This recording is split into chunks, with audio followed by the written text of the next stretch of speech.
Hi everyone. Today I'll be talking about chapter 25 of our textbook, which is ANOVA testing. So, the first thing you might be asking is, why?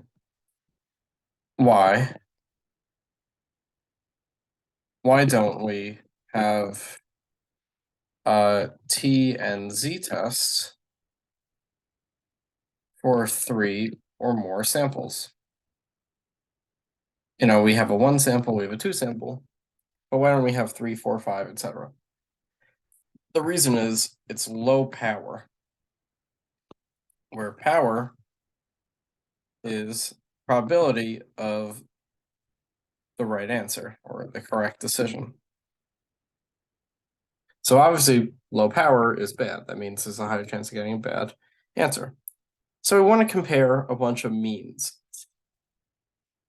Now look at this box plot on the left.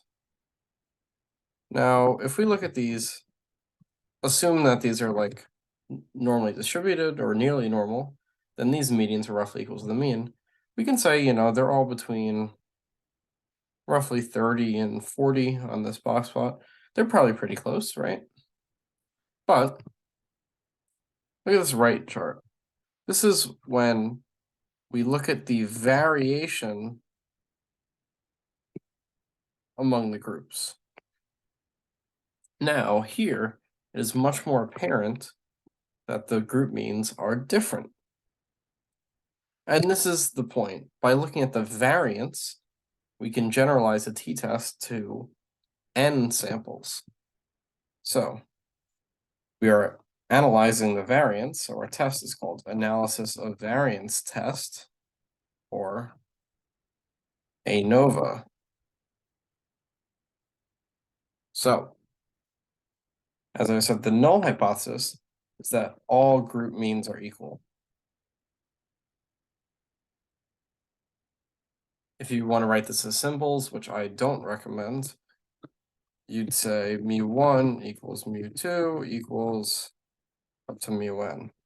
The alternative is at least 2 means are different.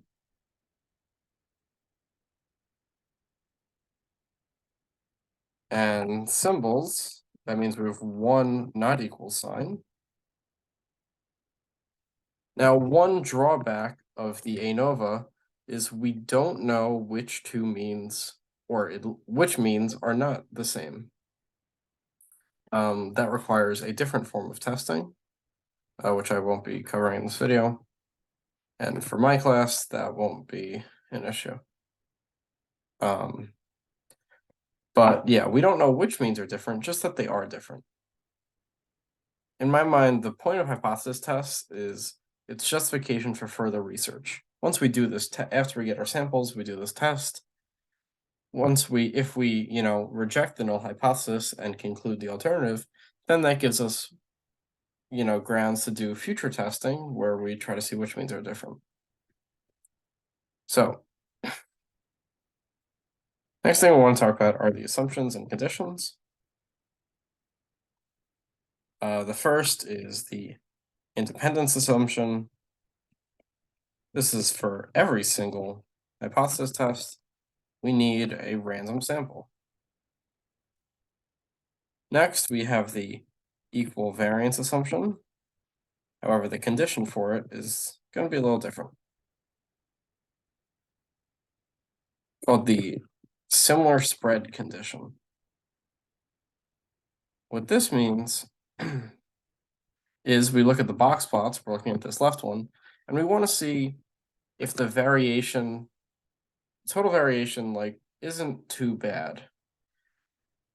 So this picture we'd say is okay. Just to draw something like the boxes are a little more important than the whiskers. Something like this is totally fine. Something like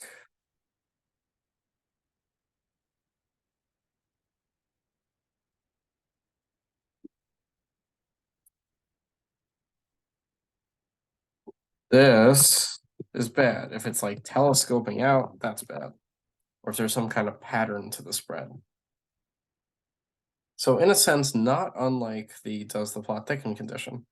If the variances are spreading out, that's bad. And next we have the normal population assumption.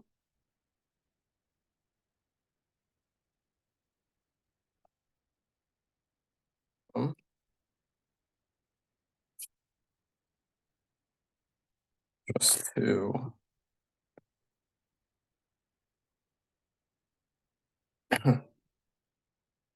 remind us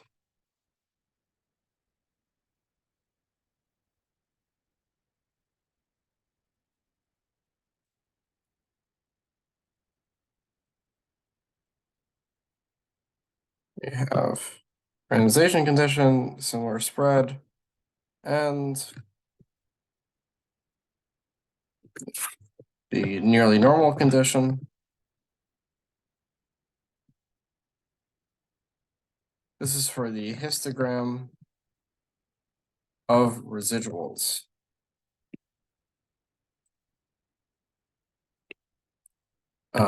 We can also look at the normal probability plot.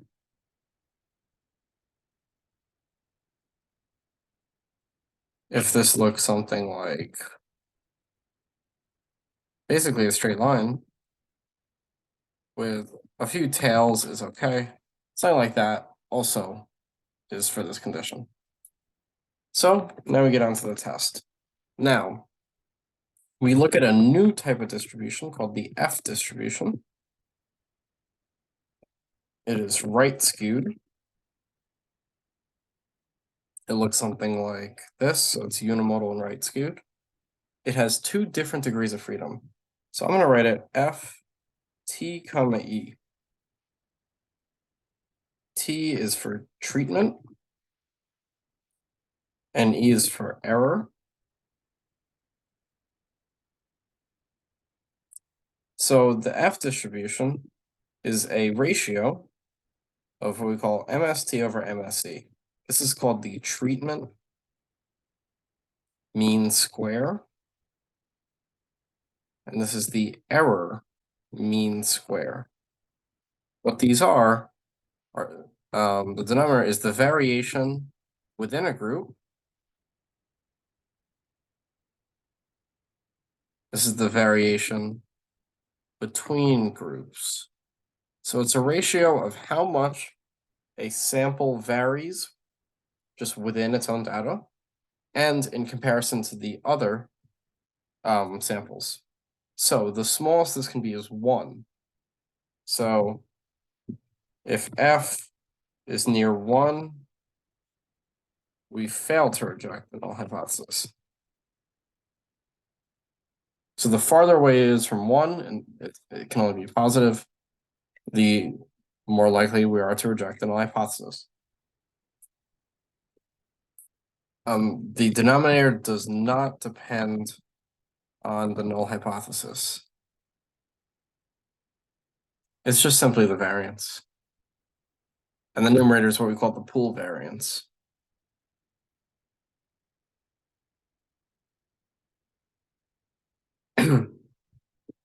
So there are 2 degrees of freedom. Degrees of freedom for the numerator is k minus 1, where k is the number of groups.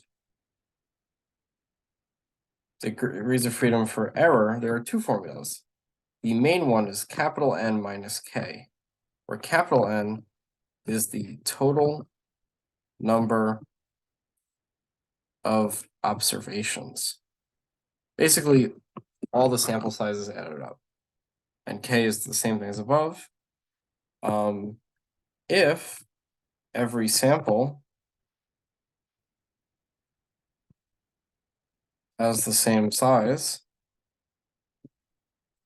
then you can also do for the denominator the formula k times n minus 1. The numerator only has 1 degree of freedom, 1 formula, the denominator has 2. And then you can go on a computer and find the p-value. So, next thing I want to talk about is the ANOVA table. This is basically what a computer printout would do. We don't really do the equations for this class because generally these things are done on computers. So this table looks kind of similar to the regression tables. Let's first focus on the source row. One of these row is the error row, one of these is the treatment row. Obviously the error row is error, which means method is the treatment. Method it's in reference to some cleaning method in the textbook. Now another trick is the row, the p-value is the treatment row. So we have our degrees of freedom, our F statistic. Notice how if we do 9,960 over 1410, this equals 7.06. So this denominator is the mean square for error, and the numerator is mean square treatment. Degrees of freedom for the treatment is 3. This is equal to k minus 1. So if you add 1 to both sides, k is 4. So it's 4 groups. Degrees of freedom for the error is 28, which is equal to n minus k. So 28 is equal to n minus 4. Add 4 to both sides. So n is 32. There's 32 total observations. If every sample has the same size, then degrees of freedom for the error is equal to k times n minus 1. So 28 is equal to 4 times n minus 1. So 7 is equal to n minus 1. And n is equal to 8. So if every sample is the same size, we have 4 samples of size 8. And that's how you back solve the degrees of freedom. So we'd write this as an F328 distribution. And since the p-value is a really small number, we'd reject the null hypothesis that all the group means are equal. And just the last thing I want to do is just go through an example.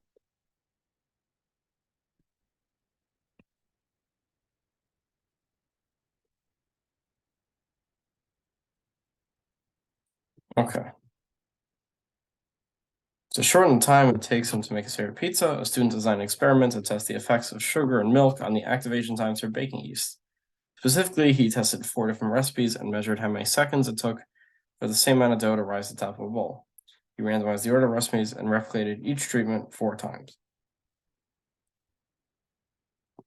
Now, based on this picture, we know we have 4 groups, which is verified by the fact that degrees of freedom are 3.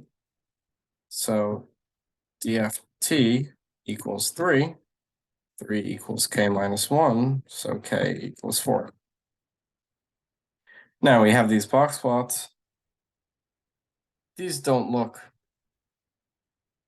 all that similar, just based on the pictures, the means, and the p-value is super small. So, well, that supports it. So the null hypothesis is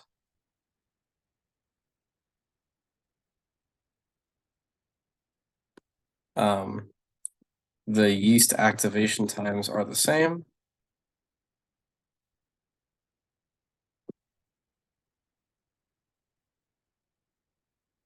And not all yeast activation times are the same, or at least 2 are different.